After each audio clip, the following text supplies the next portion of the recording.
Thank you, Chris. Hallelujah. Congratulations sa mga couples na dumating nung pong Friday.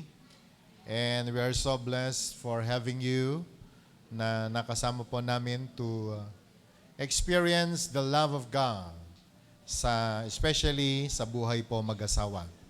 Now, kami po ay nagpe-prepare, nananalangin na magkakaroon ho ng couples camp sa year-end, mga December po siguro, depende sa kung paano ang ihip ng hangin. Okay? So, I want every couple to please pray for this.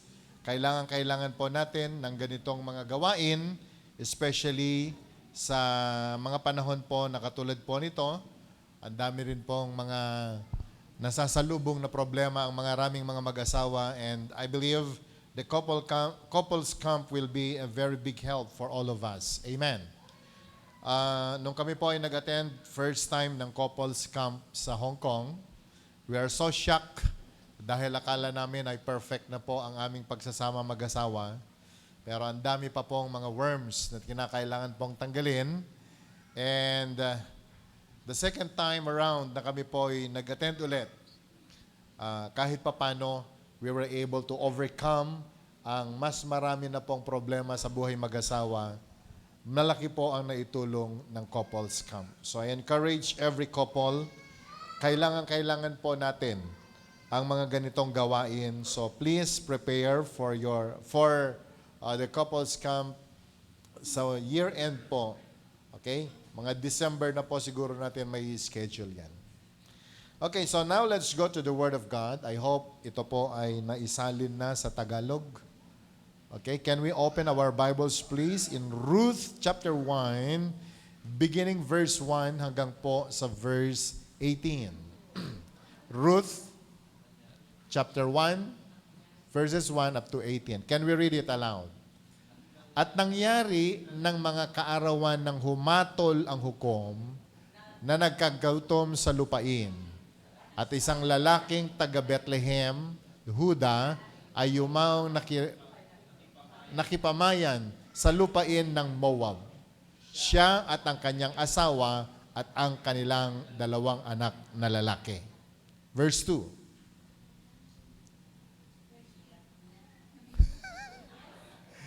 Sige. Alright. Mukhang medyo matagal. Okay, gawin nga na lang natin sa English para mas mabilis. Okay, English na lang muna tayo. English na lang muna. English po yata yung computer natin. Okay, can we read it? Verse 2. The man's name was Elimelech. His wife's name is Naomi. And the names of his 2 sons were Mahlon and Chilion. They were Ephrathites from Bethlehem, Judah. And they went to Moab and lived there. Verse 3. Now Elimelech, Naomi's husband, died, and she was left with her 2 sons. They married Moabite women, one named Orpah and the other Ruth.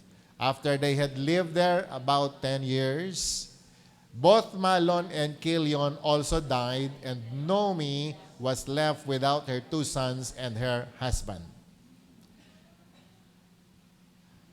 When she heard in Moab that the Lord had come to the aid of his people by providing food for them, Naomi and her daughter-in-law prepared to return from there. With her 2 daughters-in-law, she left the place where she had been living and set out on the road that would take them back to the land of Judah. Then Naomi said to her 2 daughters-in-law, "Go back, each of you, to your mother's home. May the Lord show kindness to you as you shown to your dead and to me. May the Lord grant that each of you will find rest in the home of another husband." Then she kissed them, and they wept aloud. And said to her, "We will go back with you to your people." But Naomi said, "Return home, my daughters. Why would you come with me? Am I going to have any more sons who could become your husbands? Return home, my daughters. I am too old to have another husband. Even though there will still hope for me, even if I had husband tonight and then gave birth to sons, would you wait until they grew up? Would you remain unmarried for them? No. My daughters, it is more bitter for me than for you, because the Lord's hand has gone out against me. At this, they wept again. Then Orpah kissed her mother-in-law goodbye, but Ruth clung to her. Look, said Naomi, your sister-in-law is going back to her people and her gods. Go back with her. But Ruth replied, don't urge me to leave you, to turn back from you. Where you go, I will go, and where you stay, I will stay. Your people will be my people, and your God, my God. Where you die, I will die, and where I will be buried, then the Lord deal with me. But even that ever so severely, if anything but death separate you and me. When Naomi realized that Ruth was determined to go with her, she stopped urging her.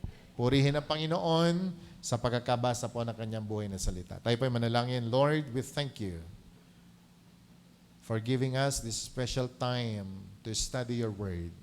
I pray, Lord, that may your Spirit be in our midst, move in your own very special way.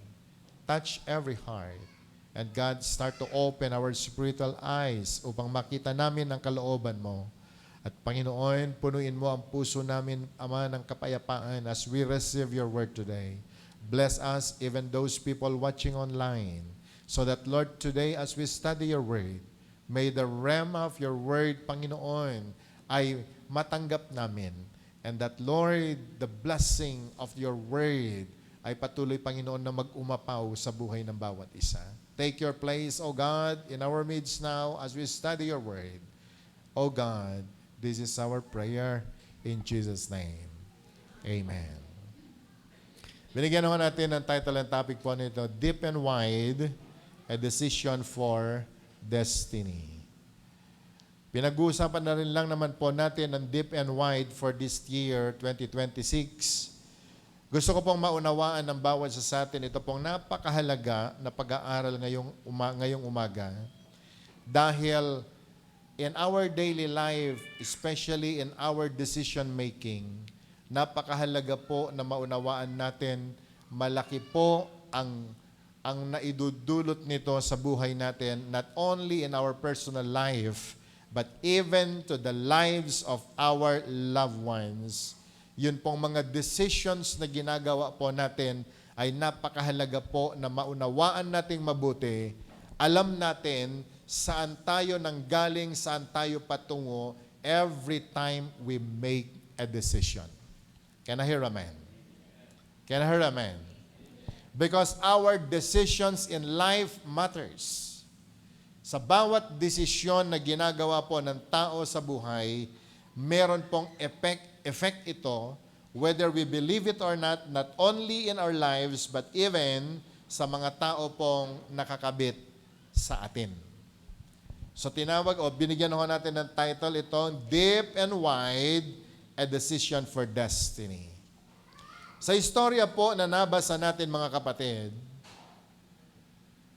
makita po natin ang istorya ng isang pamilya. Sila po ay taga-Israel. They came from Bethlehem, sa Judah. Sila po ay mga piniling tao ng Panginoon.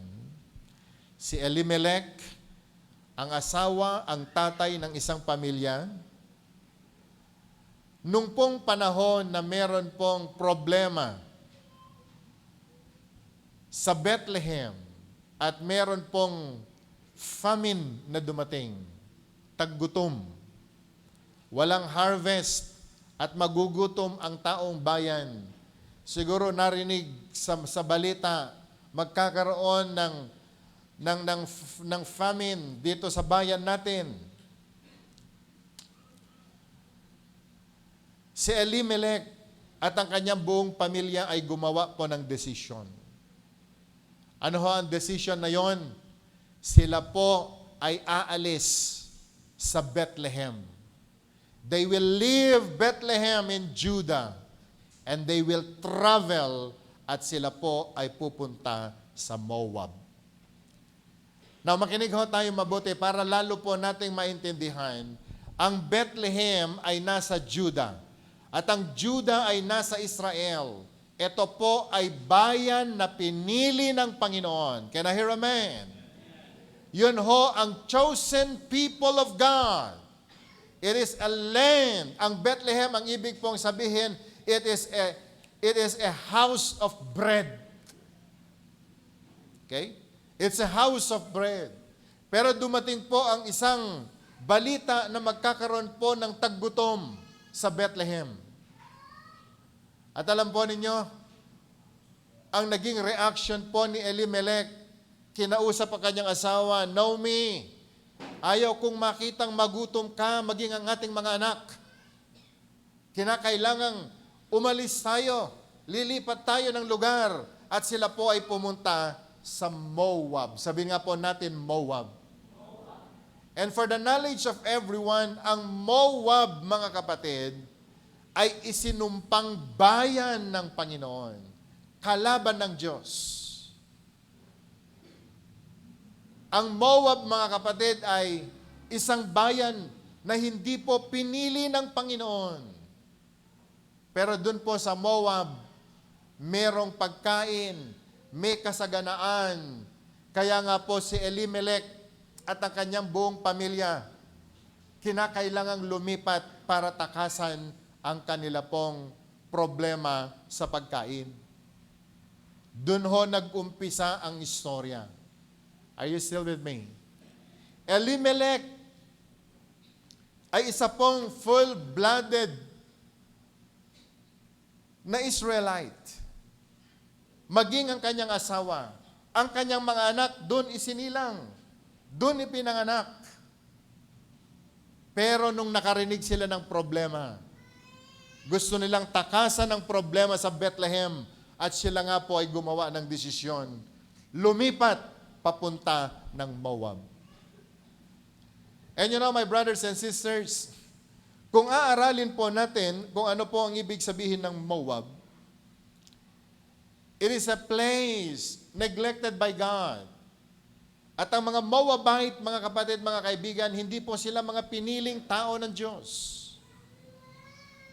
If you will go deeper on study about Moab, especially the Moabites, ang mga Moabites po ay naging dahilan ng pagbagsak ng mga lingkod ng Diyos.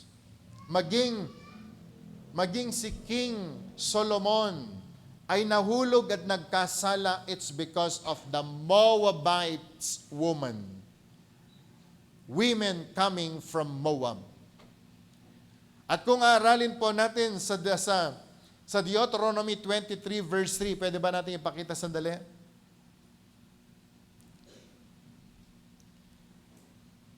Deuteronomy chapter 23 verse 3. Can we read it aloud? No Ammonite or Moabite or any of his descendants may enter the assembly of the Lord, even down to the 10th generation. Abay, grabe ano? Ang mga taga-Israel, ang mga pinili ng Panginoon, hindi po pwedeng makipag-asawa sa mga Moabites or the Ammonites. Even to the 10th generation, hindi sila po pwedeng makipag-ugnayan sa mga taga-Israel. Ganito po kaseryoso ang Panginoon about the dealing of the Israelites to the to the Moabites. At kung aaralin po ninyo ang buong chapter ng Deuteronomy 23, makikita po natin madiin at mariin na ipinagbabawal ng Panginoon ang pakikipag-ugnayan sa kanila. The unbelievers, wala hong naidulot na mabuti sa mga taga-Israel. Si Samson na napaka-anointed, pero nung nag-asawa po siya ng Philistinian, bumagsak si Samson. At alam nyo kapatid, ang buong Israel ay nasira ng dahil sa kanyang maling desisyon, ang pag-aasawa ng di mananampalataya.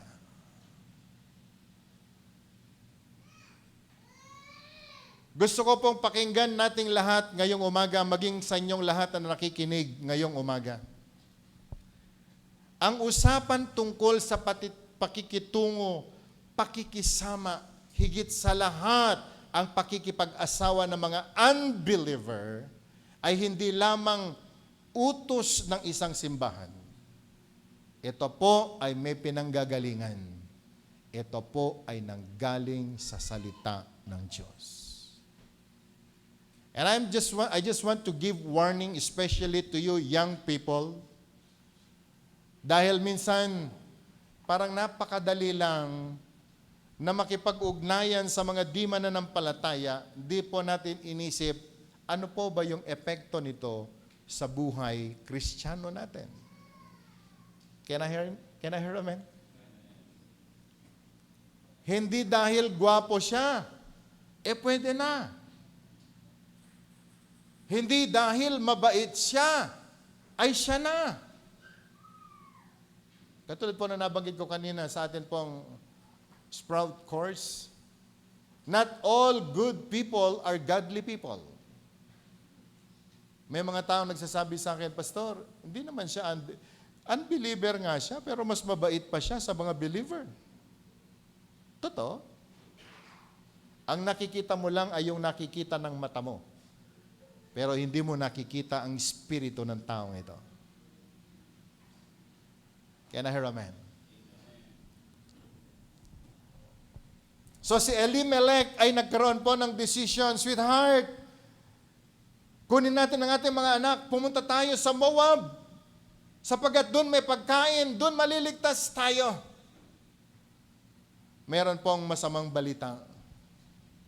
Si Elimelech, pagdating po sa Moab, siya ho ay namatay. Sabi mo nga sa katabi mo, namatay si Elimelech. Natakot siyang mamatay sa gutom sa Bethlehem. Natakot siyang maghirap sa Bethlehem. Anong ginawa niya? Binitbit niya ang kanyang buong pamilya. Dito hindi tayo magugutom, hindi tayo mamamatay. Pero pagdating po sa Moab, siya ho ay namatay.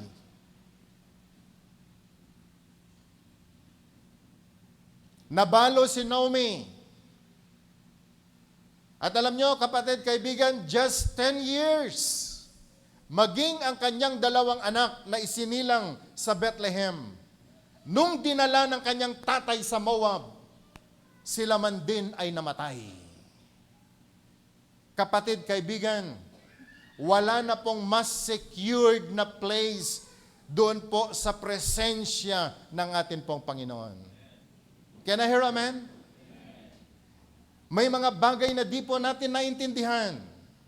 Pero kinakailangang manatili ka sa presensya ng Panginoon sapagkat sa presensya niya lamang doon mayroong kaligtasan. Kaya nga po itong istorya po nito, it is a story of bitter to better. Isa pong istorya turning from bitterness to faithfulness. And I want you to listen very carefully, especially tayong lahat na nagsasabing, I am the child of the one true King. Naging anak ka ng Panginoon, niligtas ka, tinubos ka, nilagay ka sa isang lugar in His kingdom. Sabihin nga po natin, in God's kingdom. Doon tayo nilagay. Pero kahit sabihin natin walang pagkain dito, sabihin po natin parang ang hirap dito, samantalang doon ay napakaganda. Sapagkat doon po sa lugar na yon, marami pong mga inoalok sa atin ng sanlibutan. But once na tayo po'y pumunta doon, lumabas po tayo sa kalooban ng Diyos. Can I hear amen? The world can offer you everything. Pero anong po sabi ng Mark chapter 6, Mark chapter 8? What shall it profit a man if you gain the whole world, but you will lose your own soul? Natakot si Elimelech na sila po'y mamatay sa gutom dahil walang pagkain sa Bethlehem. Pero nung pumunta po sila sa Moab, meron pong pagkain, namatay pa rin naman siya. At ang masakit, pati ang kanyang dalawang anak ay namatay din. And you know, in this topic, my brothers and sisters, nilagay ko po dyan sa notes ninyo. From verses 1 to 5, makita po natin the crisis of emptiness. Meron pong problema, famine in Bethlehem. Samantalang ang Bethlehem ay tinawag na house of bread. Dahil sa Bethlehem, isinilang ang bread of life na si Jesus. Are you with me?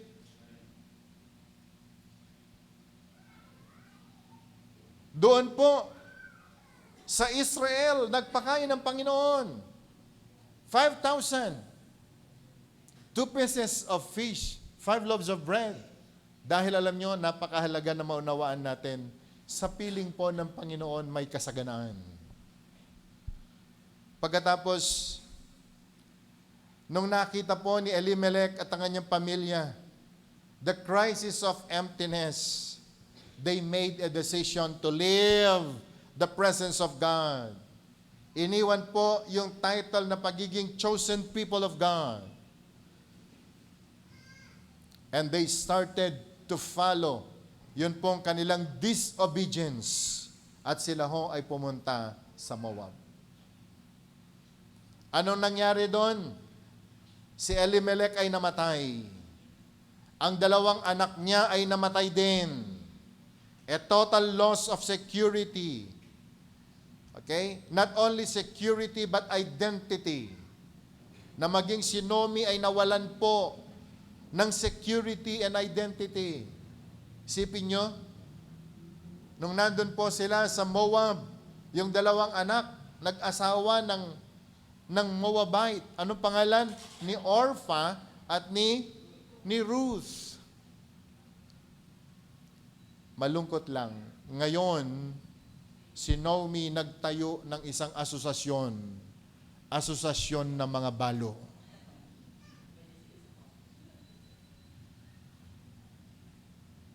Naintindihan po ba natin?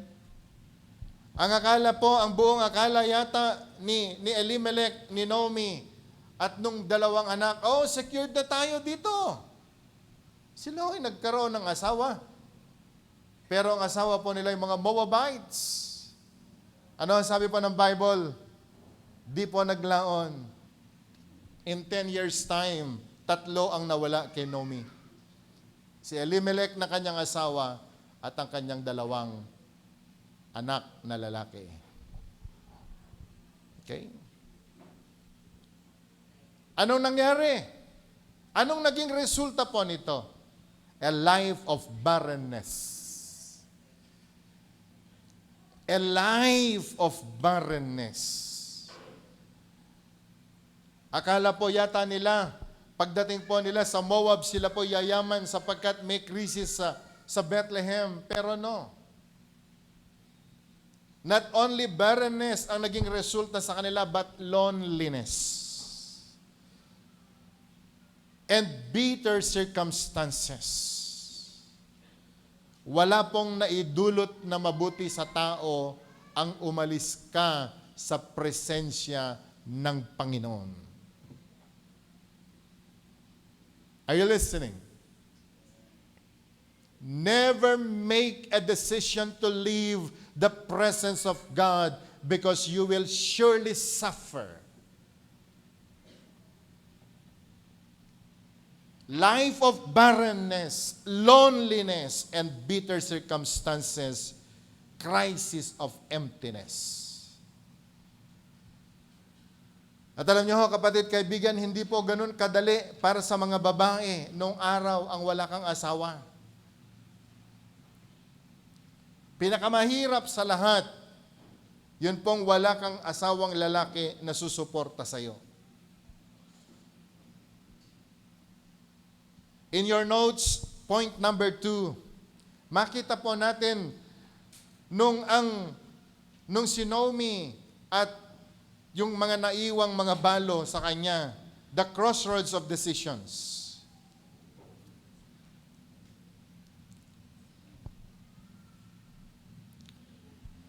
Nung sila po ay nandun na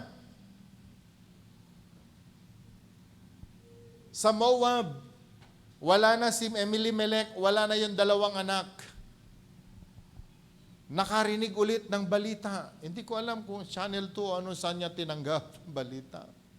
Anong balita? Meron ng pagkain sa Bethlehem. Abay, pambihira, no? Puro pagkain ang hanap ni Naomi. Nung nabalitaan niya na may pagkain doon nag-umpisa na po siya ng desisyon. Ano sabi po ng verse 6?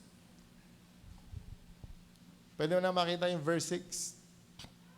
Nabalitaan ni Naomi sa Moab na kinalinga ng Panginoon ang bayan niya sa pamamagitan ng pagbibigay sa kanila ng mabuting ani. Kaya naghanda siya at ang mga manugang niya para bumalik sa Huda.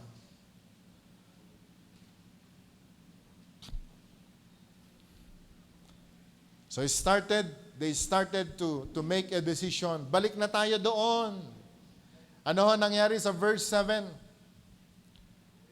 At habang naglalakbay na sila pabalik sa Huda, verse 8, sinabi ni Naomi sa dalawang manugang niya, bumalik na kayo sa inyong mga ina. Pagpalain nawa kayo ng Panginoon dahil sa mabuti ninyong pakikitungo sa mga yumao ninyong asawa at sa akin. Okay? Ulitin ko bang basahin. Sinabi ni Naomi sa dalawang manugang niya, bumalik na kayo sa inyong mga ina. Lubek kayo kagibalayan nun. Pagpalain nawa kayo ng Panginoon dahil sa mabuti ninyong pakitungo sa mga yumao ninyong asawa at sa akin. Very good naman pala tong mga manugang na ito eh. Mababait sila. Amen. Sabi mo nga sa katabi mo, mababait. Okay. Kasi nung buhay pa yung mga asawa nila, love na love naman nila yung asawa nila eh. Okay. Love na love naman nila yung biyanan nila eh. So ibig sabihin, mga good girls pala tong mga ito. But again, I'm telling you, not all good people are godly people. Not all godly people, and not all good people are godly people. Can I hear amen? Ano sabi po ng verse 9? Pwede mo natin basahin? Loobin sana ng Panginoon na makapag-asawa kayong muli para magkaroon kayo ng maayos na kalagayan sa panibagong tahanan. Pagkatapos hinilakan sila ni Naomi. At humagulgol. Amen. Nag-iyakan po sila nung sila po ay nagpapaalaman na very emotional. Can I hear amen? Lalo na pag may mga iyakan, mas lalo pong makapangyarihan ng salita, yan ang sukatan ng mga tao. Na kapag meron na pong iyakan, ang akala po natin, mabuti na ito, tapat na ito. Pero hindi po lahat ng luha ay luhang kapanipaniwala. Can I hear amen? Naalala ko yung nanay ko noon, pag pinagagalitan kami, hindi ka pa napapalo, iiyak ka na. Luluha ka na. Sabi ng nanay ko sa akin, huwag mo akong danin sa iyak. Dahil hindi lahat ng iyak ay tama. Hindi lahat po ng luha ay meron pong patutunguhan. Naunawa natin. Humahagulgol na yung mga balo nag-iiyakan. Ano sabi po ng verse 10? At sinabi sa kanya ng mga manugang, sama-sama!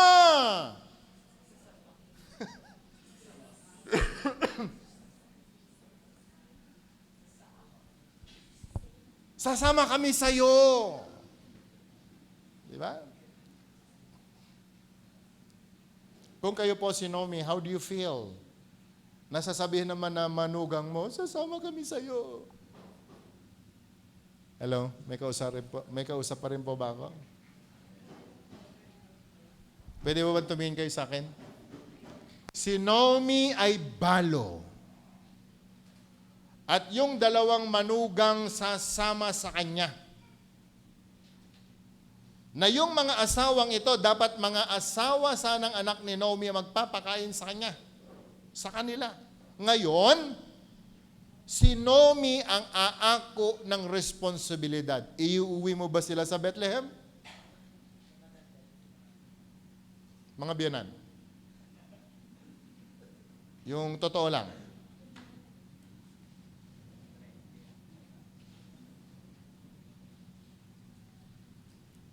Kaya sabi ni Naomi, sabi po ni Naomi, ano sabi niya sa verse 11? Pwede po ba nating basahin ulit?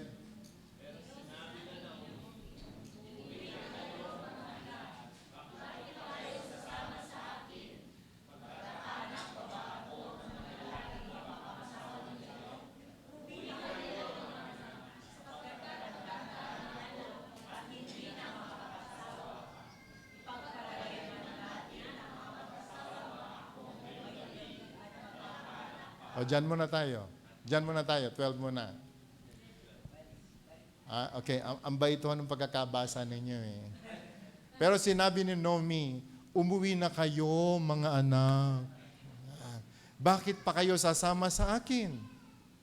Magkakaanak pa ba ako ng mga lalaking mapapangasawa ninyo? Umuwi na kayo mga anak sapagkat matanda na ako at hindi na makakaasawa pa. Pero pwede naman nating basahin na ganito. Pero sinabi ni Naomi sa kanila, umuwi na kayo mga anak. Matanda na ako. Hindi na pwede akong magtrabaho. Hindi ko kayo kayang pakainin. Di po ba ganyan? Kaya sabi niya, kahit pa ngayong gabi at mag-aasawa ako. Di ba? At magiging yung mga anak ko ay maging asawa ninyo para sila yung susuporta sa inyo. Ganun ho yun. Hindi na mangyari. At kahit pa pagkanak ako, kaya nyo ba silang hintayin? Di ba? 36 years old ka na. Kaya mo bang maghintay ng another 20 years? Sa isang bagong silang na bata para hintayin mo para maging asawa mo? Practical itong si Naomi. Kaya sabi niya, umuwi na kayo sa inyong mga magulang. Can I hear amen? Can I hear amen? So, a decision na napakamahirap. So, encouraging them to return to their pagan homes and security. Ano sabi ng verse 13? Hintayin nyo ba silang lumaki? Sa palagay nyo, hindi ba kayo maghahanap habang naghihintay? Mga taga-Moab yung kausap niya eh. Ano sabi po ng verse 14? At umiyak na naman sila ng malakas. Pagkatapos hinalakan si Orpa, ang biyanan niya.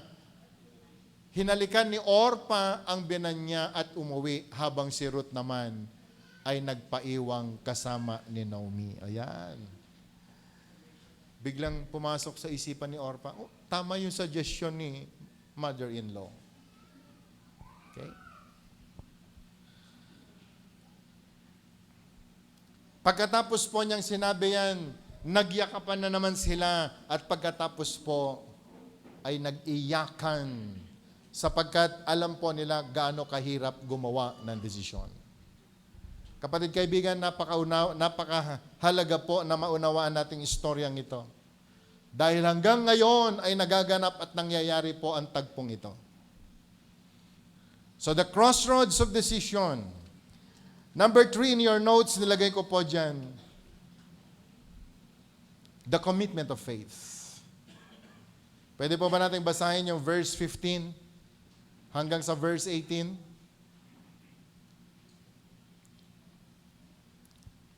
Can we read it aloud?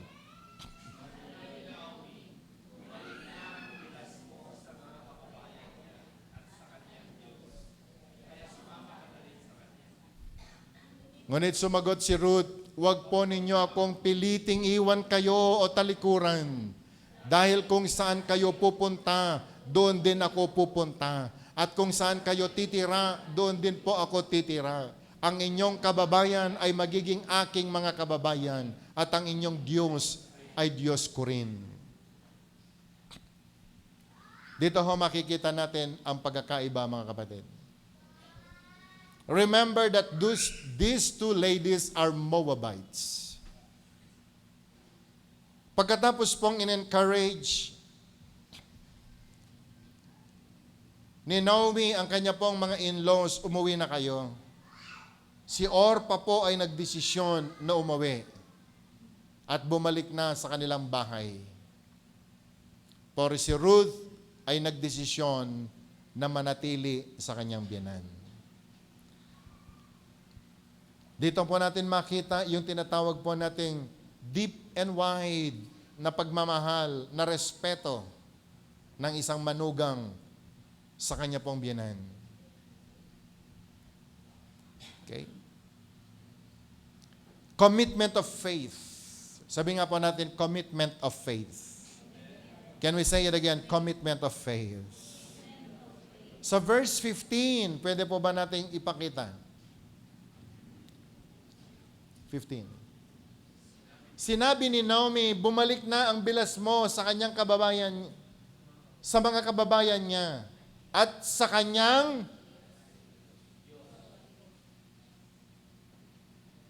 sa English translation, sabi po niya doon, God's small letter G.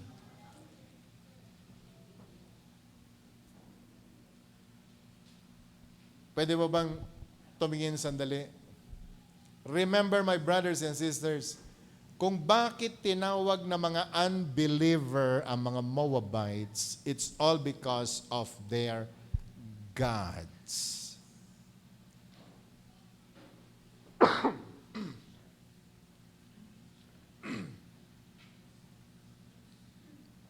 The very reason kung bakit tayo po ay tinawag na Kristiyano at mga anak ng Diyos, alam niyo ba kung bakit? It's all because of the God that we are serving. The unbelievers, they have their gods. But we believers, we have only one God. The one true King. Can I hear amen? Kaya kahit tayo nasa loob po ng 611 Church, it's not just because we are here, na gano'n na po kadali na matatawag tayong believers. Hindi dahil nag-attend ka sa church ay believer ka na. Dahil ang dami pong mga tao sa loob ng church, pero tanong, sino ba ang God na meron tayo? Pag sinabing meron kang Diyos, pag sinabing meron kang Lord, siya yung priority mo sa buhay. Can I hear amen? Pero kung meron ka pang ibang priority kaysa sa Panginoon, You have other gods. At ito po yung mga Moabites. They have their gods. They have their gods. Kaya nga po si Ophrah, sabi po ng Bible, Orpah.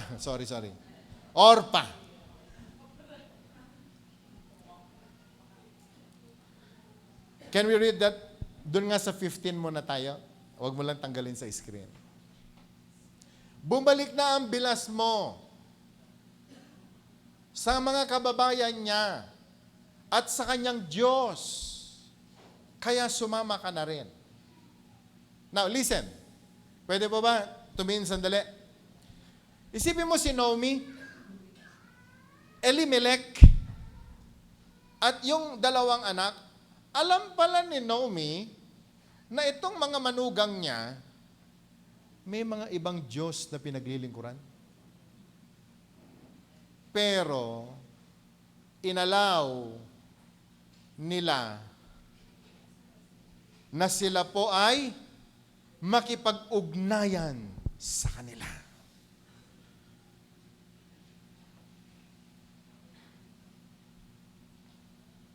Mabuti na lang at hindi po sila nagkaanak ng mga anak niya nung panahon na yan. Because they are barren. Now, sabi po ni Naomi, Ruth, sumama ka na din doon sa bilas mo. Umuwi ka na rin sa bahay nyo. Sumamba ka sa Diyos-Diyosan ninyo. Huwag ka nang sumama sa akin.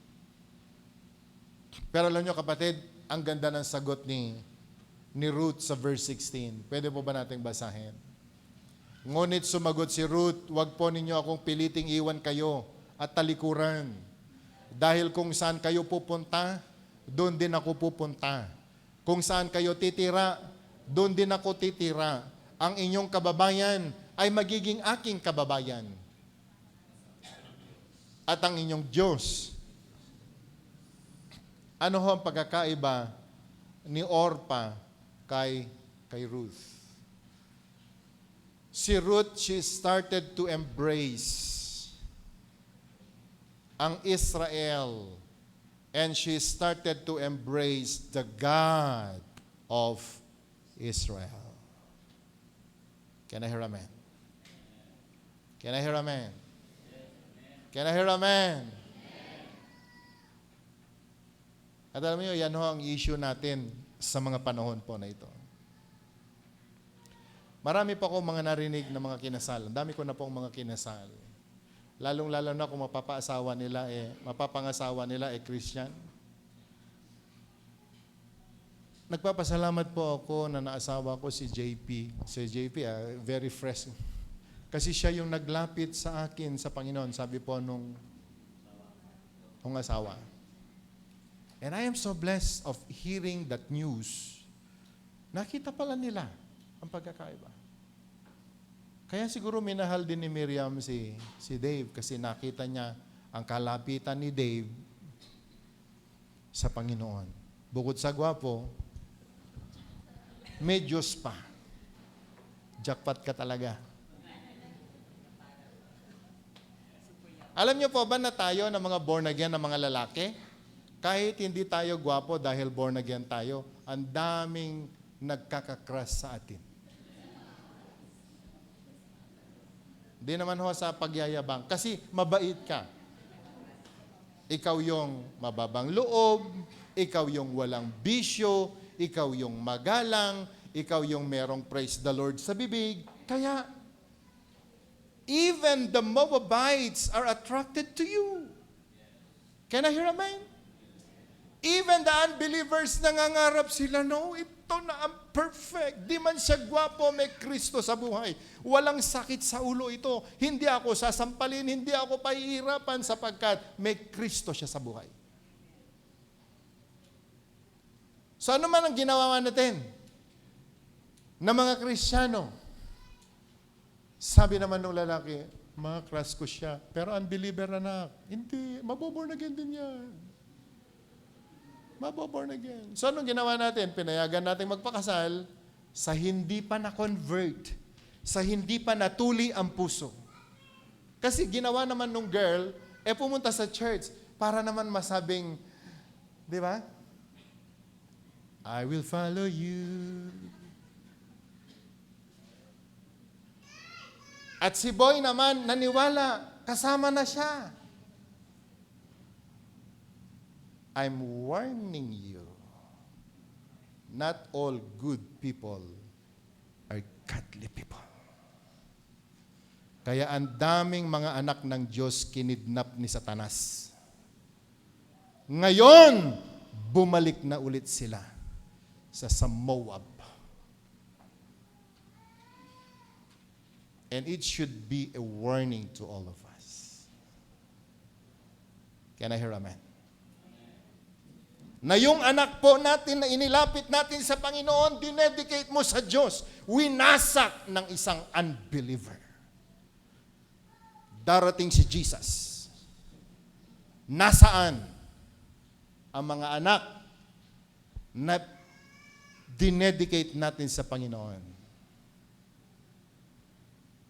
Are you with me? Christian life is a warfare. At kasama po ito sa warfare na kinakaharap po natin. And so we need to be watchful. Parents, listen very carefully. Don't ever allow your children to go with the Moabites. Hindi lamang yung pakikipagrelasyon. Be careful. Alamin mo, sino mga kaibigan ng mga anak mo? Kanino sila sumasama? Are they believers? Amen.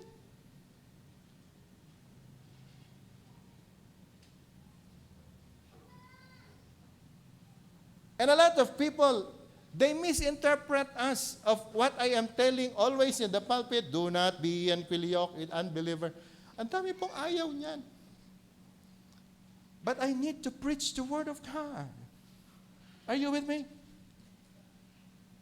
Until such time, a Moabite will say, I will follow you. Your people will be my people. Your God will be my God. Doon mo pa lamang masasabi, ito nga yung Moabite na kinakailangang mahalin ng aking anak. Ito nga yung unbeliever na kinakailangan talagang maisama ko sa kingdom ng Panginoon. Kailan mangyayari yon? Hindi yung nag-attend lang sa church. Yung nirenounce niya ang kanyang mga gods in life. Kapag nirenounce na niya ang mga gods ng sanlibutan, there you will believe that this person ay kinakailangang bigyan ng upuan sa kingdom ng Panginoon. Are you listening? Pastor, paano ko malalaman yan? Di ba sabihin mo sa kanya, si Claire, ang aking may bahay, full-blooded Catholic, full-blooded Igorot. Bukod sa kanyang pagiging Katoliko, siya ho ay isang Igorot. Ang dami po nilang mga beliefs. Pag may namatay, kinakailangan kausapin mo yung patay. Sabi ng Bible, huwag kong gagawin yon. Kaya nung siya po ay na-born again, at nakita ko ang ganda niya, malinis ang likod ng kanyang tuhod, nag-umpisa po ako na in love sabagat yun ho ang weakness ko. Sa totoo lang, kapag nakita ko malinis ang likod ng tuhod ng babae, sabi ko, gusto ko yan. Kaya nung nakita ko po yung likod ng tuhod niya, na in love ako, Brad. Next! Sabi ko, i-embrace niya ba ang Diyos na pinaglilingkuran ko? So pumunta po ako sa bahay nila. Nakita ko doon sa sala nila, may idol. Sabi ko, may idol. Paano kaya to? Pero, in love ako kay Claire.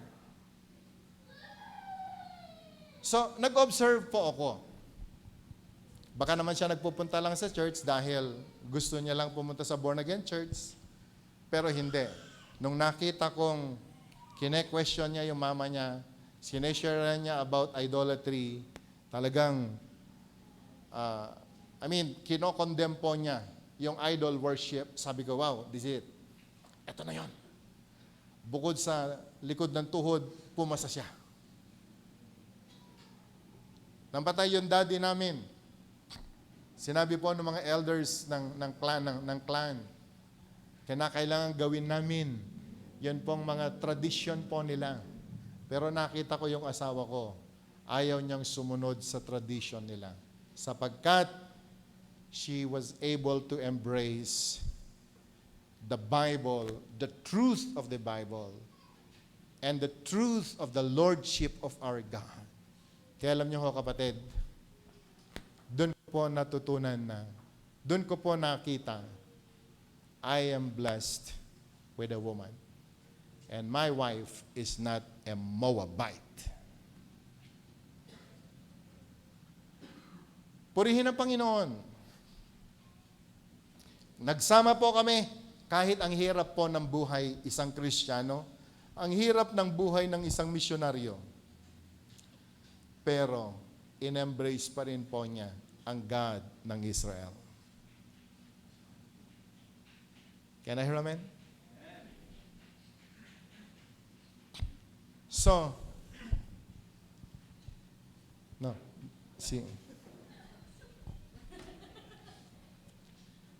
isang araw mangliligaw ka, anak. Bakit? Bukas na. Bago mo ligawan ang babaeng mamahalin mo, kinakailangang ipakita mo sa kanya, anak ka ng Diyos.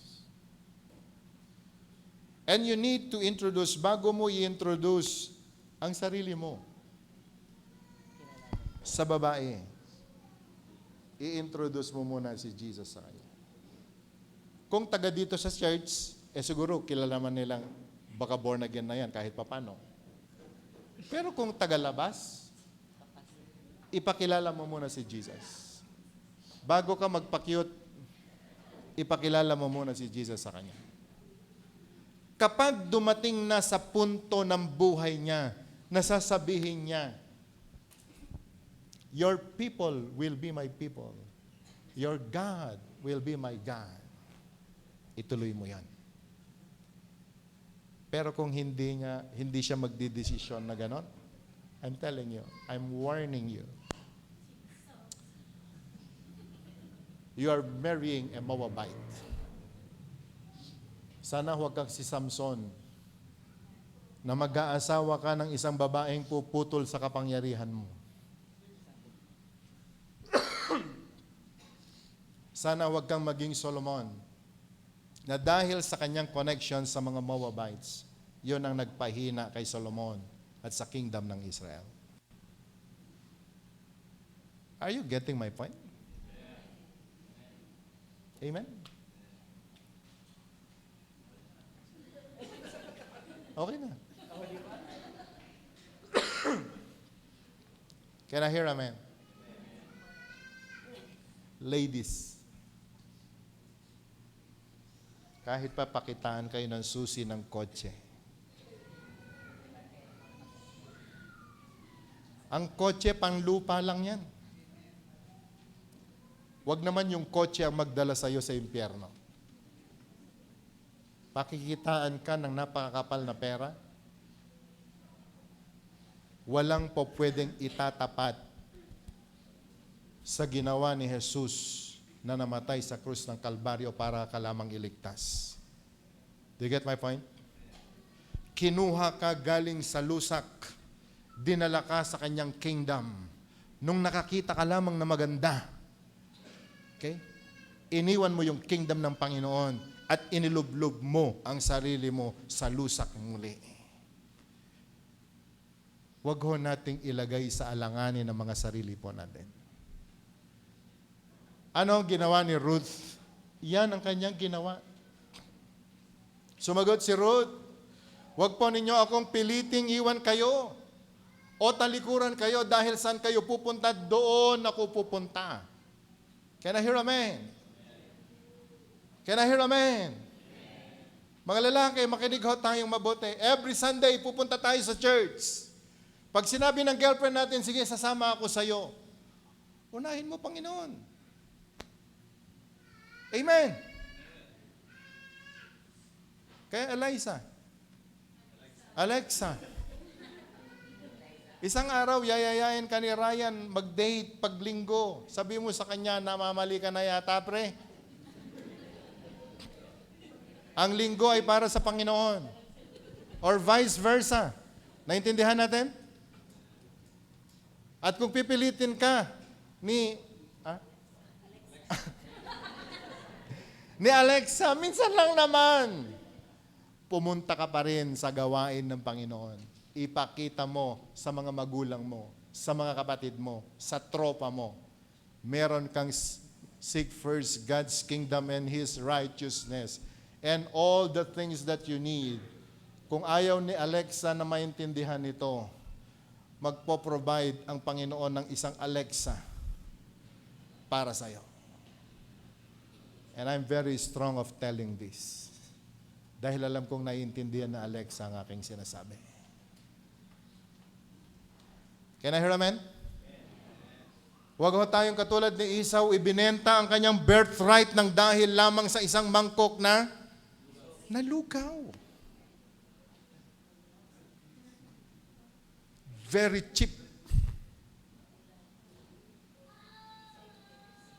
Naintindihan niyo po ba sinasabi ko? Namatay si Jesus para sa iyo. Niligtas ka. Pinagaling ka sa iyong sakit.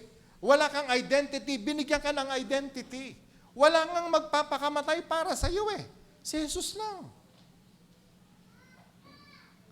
Pagkatapos, ang pagtingin mo sa Kanya, konting gutom lang, magdidesisyon ka pupunta sa Moab. Buti nga kay Elimelech namatay. Amen? Buti na lang, hindi po tayo panahon ni Elimelech ngayon. Church, and I'm very serious of telling you this. Kapatid, kaibigan, nawawalan ng mga lingkod ng Panginoon. Nawawalan ng mga true representative ang kingdom ng Panginoon ngayon. It's all because of their lousy decision making. It's all because of their immature na stand in their Christian life. Di baling kokonti po tayo, basta meron po tayong prinsipyong Kristiyano. Naunawaan po ba natin? We are not counting heads, we are counting hearts.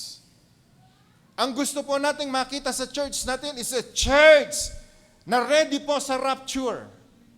A church that are willing to sacrifice ang kanila pong mga sarili, mapapurihan lamang ang atin pong Panginoon. So yung sinabi po ni Ruth, your people will be my people, your God will be my God.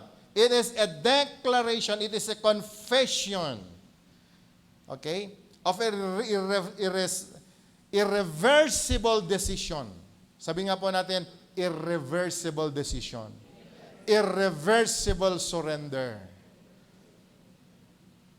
Hindi lamang kay Naomi, but even to the God of Naomi. Yung sinabi niyang, your God will be my God. Ano ho ang result nito? Umuwi po sila sa Bethlehem. At alam niyo, kapatid, kaibigan, yung isang balo na si Naomi, napakahirap. Nung bumalik po sila doon, alam niyo kung anong nangyari? Binless si Ruth. Binigyan po siya ng Boaz. Okay? Isang napakayaman doon sa lugar. Napalitan ang kanyang asawa. Pinalitan ng Panginoon yung kanyang asawa na nawala. At alam niyo kung ano binigay sa kanya? Ang pinaka-influential sa Bethlehem. Siya ang binigay na asawa ni Ruth. Ruth is a Moabite. Pero nung siya po'y nagdesisyon, your people will be my people and your God will be my God, na-convert po ang isang Moabite at naging isang tunay na anak ng Diyos. Ito ho magandang balita. si Ruth ay ginamit ng Panginoon, nagbuntis, at siya ho ay naging lola ni David. Can I hear naman? Unbeliever! Pero nung siya po ay nagkaroon ng total surrender sa Panginoon, embracing the God of Israel, iniwan niya ang Moab. Sabi nga po natin, iniwan niya yung Moab. Hindi po yung, oh sige, punta tayo sa Israel, pero babalik ako sa Moab. Pagka Sunday, nasa Israel. Pagka Lunes, babalik siya sa Moab. I'm telling you, hindi ho ganun ang desisyon ng isang anak ng Diyos. Mamili ka lang. Kay Lord ka ba o hindi? Kaya alam niyo, kapatid, kaibigan, napakahalaga po na maintindihan natin ang mga prinsipyong ito. Sa atin ng mga magulang ngayon, kunin natin ito pong prinsipyong ito, ituro natin sa mga anak natin. Hindi ka lamang makikiusap sa kanila, ituro mo sa kanila, ipilit mo sa kanila. Sapagkat hindi po biro ang ginawa ng Panginoon sa krus ng Kalbaryo, maligtas ka at ang buong pamilya mo. Amen. So, ano ho naging result? Si Ruth na gumawa po nito. Pinromote ng Panginoon. At si Naomi na pagpala ng dahil kay Ruth. Young people, be careful of your heart. Be very careful in your decision making. Can I hear amen? Parents, listen. Hindi crime ang ituro natin sa ating mga anak ang tama. Kung kinakailangang hambalusin sila, gagawin natin kaysa itapon nila ang sarili nila sa impyerno and they will stay in hell not only for 1 year, not only for 2 years, but throughout eternity. So church, sa ngalan ho ng Panginoon, tumindig po tayo sa katotohanan. Maging matured po tayo sa ating mga decision makings. Do not be equally yoked with unbeliever. Never go, never date with the Moabites. Hindi mo man ngayon mararamdaman yan. Pero alam mo, sabi po ng Bible, up to the 10th generation. Sabi nga po natin, 10th generation. Alam niyo yung sabi ng pagsamba sa Diyos-Diyosan? Do not worship other gods, for you will suffer to the 3rd and 4th generation. Abay, mabuti pa pala yung sumamba ka sa Diyos-Diyosan. 3rd and 4th generation lang ang mag-suffer. Pero yung mag-asawa ka ng unbeliever, up to the 3rd, up to the 9th and 10th generation, may effect. May problema. Naintindihan natin? Can I hear amen? Pastor, paano to? Nag-asawa na ako ng unbeliever. Okay. Okay. Wala na tayong magawa. Nandyan na yan eh. Trabahuhin mo. Make a decision. Pack your things. Okay? And tell your spouse, I'm going back to Judah. I'm going back to Bethlehem. At ipaliwanag mo sa kanya, why Bethlehem? Nandito tayo sa Moab. Kompleto na tayo. Mabuti dito, may Jollibee. Dito merong McDonald's. Di ba? Masaya dito. Sabihin mo sa kanya, sa'yo na yung McDonald's mo. Sa'yo na yung Jollibee. Sa'yo na ang buong mundo. Saksak mo sa baga mo. Babalik ako sa Panginoon. Can I hear amen? Pag sinabi niya, sama ako sa'yo. Your people will be my people. Your God will be my God. Mahalin mo ang taong ito sapagkat pinili niya ang Panginoon mo. Are you listening? Ngayon, mga kabataan, yung crush mo ba, crush ni Lord?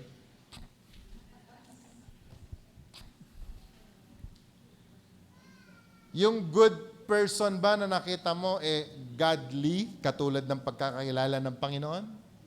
If not, think wisely. And for the knowledge of everyone, this is our position as 611 people.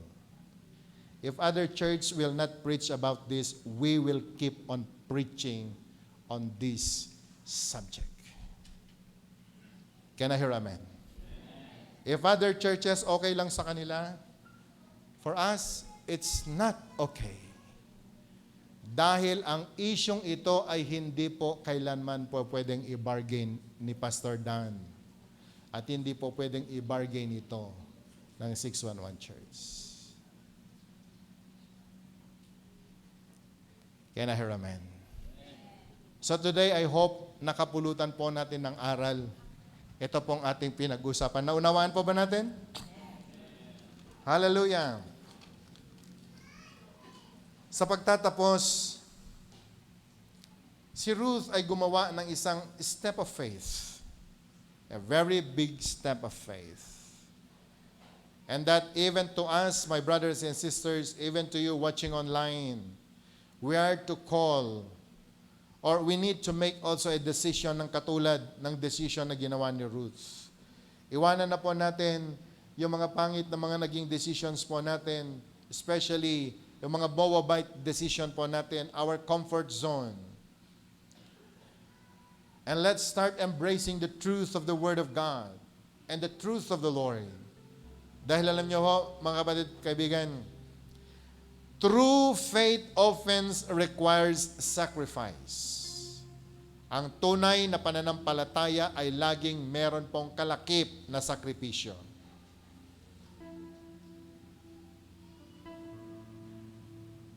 At kapag yun ho ay nagawa natin, God will surely bring us to divine fullness. Kaya niyang ibigay ang lahat ng pangangailangan po natin. Hindi natin kailangan ng sanlibutan. Hindi po natin kailangan ng Moab. Kailangan po natin si Jesus. Now, will you choose to stay in your comfort zone? Or will you cling to God's purpose for your life? Nasa inyo na po yan kung paano po tayo magdedesisyon. But as for me and my house, we will serve the Lord. As for me and the 611 Church, we will serve the Lord and we will keep preaching on the truth of the Word of God. Can I hear amen? Shall we close our eyes for a moment? Maybe some of us tear. You know exactly what we are talking about. May the Lord deal with us. Whatever situations po ng ating mga buhay na ngayon. Marahil, madalas dumarating po yung point na bumabalik po tayo sa Moabs natin. But God is telling you, never leave your position. We are saved by grace. Tayo po ay tinubos sa napakamahal na pagkakatubos.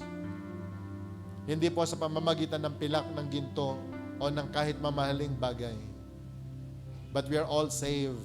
It's all because of the sacrifice that Jesus had done in the cross of Calvary. Huwag ho nating isangla ang atin pong mga kaluluwa nang dahil lamang sa mga Moabites. Brothers and sisters, today, may we come to a decision na mahalin ang Panginoon ng higit sa lahat. more than anyone else, more than anything else.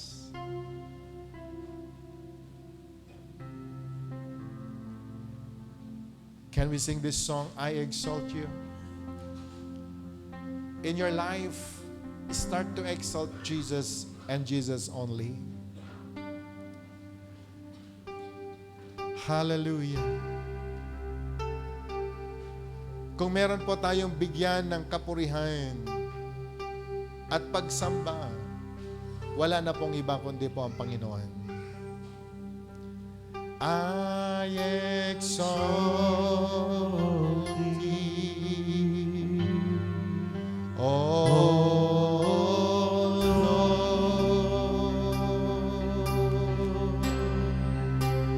I exalt Thee.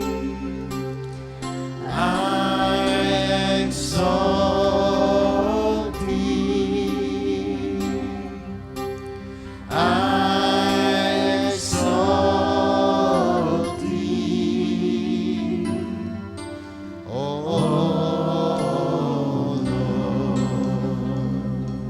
Shall we all rise? I exalt Thee. Worship the King. I exalt Thee. I exalt Thee. And I exalt Thee. O Lord. O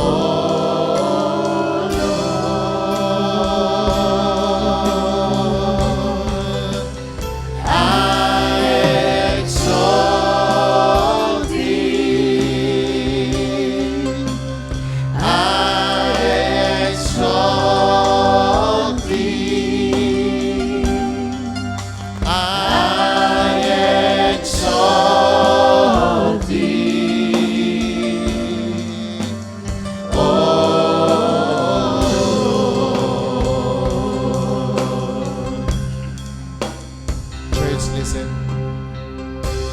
Kung meron po tayong higit unahin sa lahat, walang iba kundi po ang Panginoon. The one who created us. The one who formed us in the womb of our mama. The one who gave us breath that now we're breathing. The one who gave His own Spirit so we live. Paano mo tatalikuran ng Panginoon? Siya na nagbigay sa iyo ng lahat. Siya na nagbigay sa iyo ng lahat ng kanyang biyaya at habag.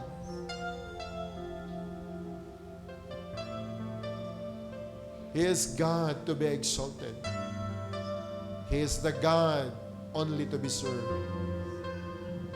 He is the only one. Church, the Word of God is telling us, walang naglingkod at nanatili sa Panginoon na iniwan ng Panginoon. He will never leave us. He will never forsake us. Ano man ang sitwasyon, duman man po tayo ng hirap at pagsubok sa kingdom ng Diyos, stay in the presence of God. For in His presence there is fullness of joy. Only in His presence you can find peace. Only in His presence nandun ho ang security. To you, Lord, we give our lives. To you, God, we give our worship.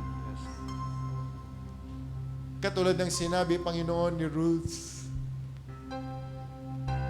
your people, Lord, will be our people. Hindi namin tatalikuran, Panginoon,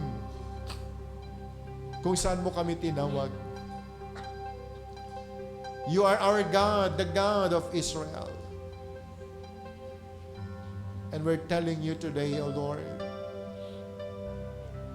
as for me and my house, we will serve you.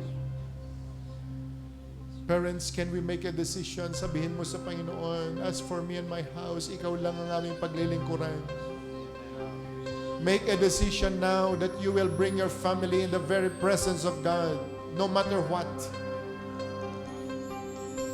Never allow the Moab gods or even the Moabites na agawin ang mga anak natin, ang pamilya natin sa kamay ng ating Panginoon.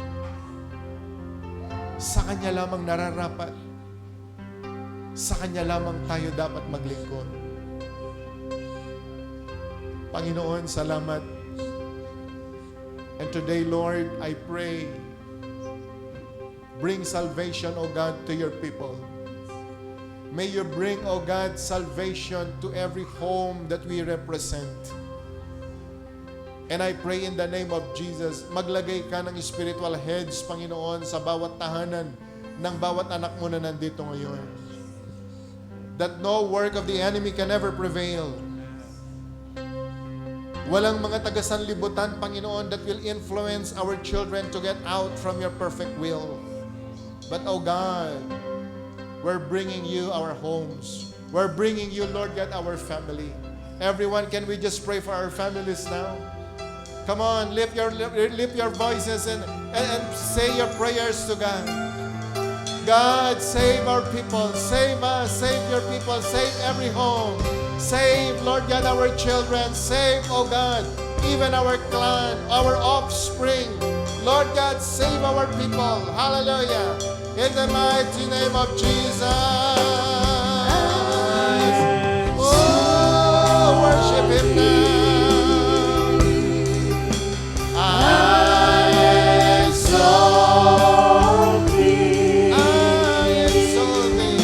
And I exalt Thee. Oh Lord. Sing it again. I exalt Thee. I exalt Thee.